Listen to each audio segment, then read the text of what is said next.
Vi er så fucked up fordomsfulde. Ja, det er min største bekymring. Der er så mange mennesker, der har fordomme omkring hinanden her i det danske samfund, og det er svært at være sig selv og stå ved, hvem man er og tale åbent om sig selv.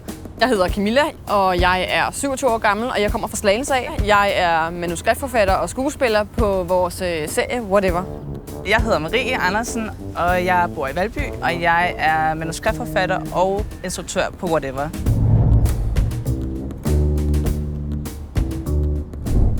Det, der bekymrer os mest ved samfundet, det er, at vi er så fucked up fordomsfulde her i Danmark.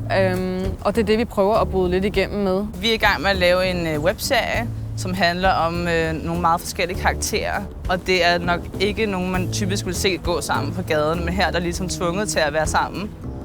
Og så på trods af udfordringer, så lærer de alligevel at blive bedre mennesker, kan man vel sige. At de lærer at forbedre sig, fordi de nemlig får hinanden ud over nogle grænser, som de normalt ikke vil tage ved at gå rundt sammen med folk, der ligesom tilhører samme kasse. Man ser også bare, at folk, der ligner hinanden og kommer fra samme baggrund eller samme mønster, de opsøger automatisk hinanden. Man sætter sig lidt i de samme klikke, som ligner en selv.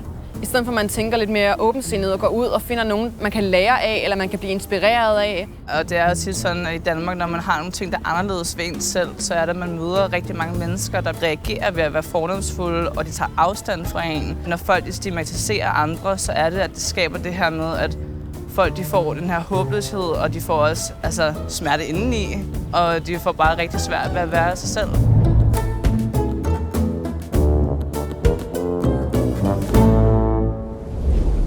Grunden til, at vi vælger at lave webserie. Vi har rigtig mange idéer, og vi er rigtig kreative som personer, så det ligger bare helt naturligt til os at gøre det den vej igennem. I stedet for at skrive en bog eller holde foredrag, eller hvad man nu kunne gøre, så ligger det bare til os at gøre det den vej i hvert fald. Jeg tror også, det er for at få budskabet ud til flere mennesker. Jeg laver også frivilligt arbejde, men det føler jeg bare ikke er nok i forhold til det jeg gerne vil ud med. Man ser også politik tit i serier. Vi har haft en del serier, vi har kigget på. Ret mange. Ja, og vi er begge to ret fan af generelt sitcom og comedy. Så også noget som det der fællesskab, de har i Friends, eller måden tingene er klippet og sat sammen på i The Office. Altså, det er jo lidt det der med at gå ind og finde sådan et twist mellem det alvorlige og det seriøse i det, samtidig med at få lavet et godt grin og lave sjov med det. Og så forhåbentlig, så når man ser hele afsnittet, at man faktisk lærer at inspirere sig af andre mennesker, som jeg synes virkelig personligt er virkelig vigtigt, at man lærer. Fordi at jeg selv kommer fra de traditionelle normer, hvor tingene er vældig firkantet.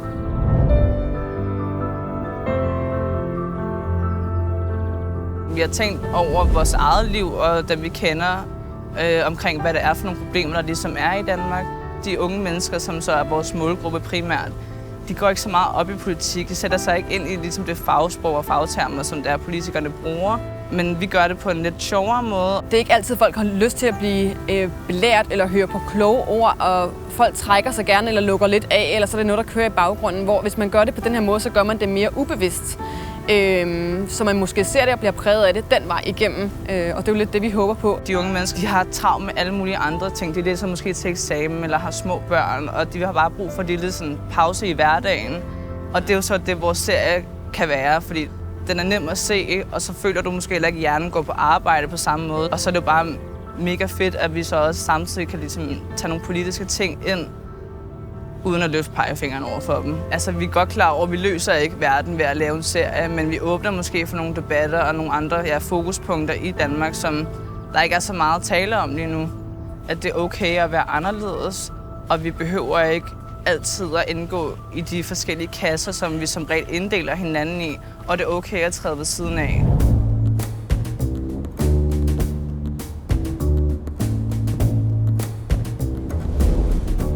Vi har jo været i gang i 1,5 år nu med at producere og skrive, og vi har været ved at hive håret af hinanden, og har været lidt uvenner og blevet gode venner igen. Men vi har simpelthen bare en drivkraft, der gør, at vi har meget at gå på mod begge to, og det er man virkelig nødt til at have for at gå ud og lave sådan et projekt som det her. Jeg tror, vi har lavet 300 forskellige opkald. Vi har fået mange smæk og mange afvisninger, men vi har stadigvæk blevet ved, fordi vi tror på det projekt, vi er gået i gang med. Og hvis vi så har været helt nede og tænker, okay, nu går det ikke, så har jeg hævet lidt i Marie, og Marie har hævet lidt i mig, ikke? Og, vi havde en periode, hvor det bare vi tænkte, okay, det her, det bliver ikke til noget. Altså, fordi der gik alting bare imod os. Og så tror jeg, der gik en uge eller 2 eller sådan noget, og så var vi sådan, vi har altså ikke arbejdet så hårdt for at give op nu. Vi bliver simpelthen nødt til at blive ved. Og den her gang, der har det virkelig gået godt. Altså tænk, hvis vi havde givet op. Tænk, hvis vi bare havde sagt, nå, det var det. Så havde vi aldrig nogensinde nået her til i dag. Og vi tror virkelig på, at det her det bliver til noget kæmpe stort. Uanset hvor meget lort man skal igennem for at opnå det, man gerne vil, så skal man aldrig give op. Og så find nogle mennesker, som er lige så engageret i projektet som dig, fordi at så kan hive hinanden op, når det er, at tingene måske går lidt den anden vej. Fordi på et eller andet tidspunkt, så skal det nok lykkes. Man skal ned og dykke et par gange, men så er det virkelig bare vigtigt at sige, we can do this. Og så har vi jo lært af alle de gange også nu, hvor der er ting, der ligesom er gået galt. Ja, så har vi lært lidt til næste gang. Vi er et godt team. Ja.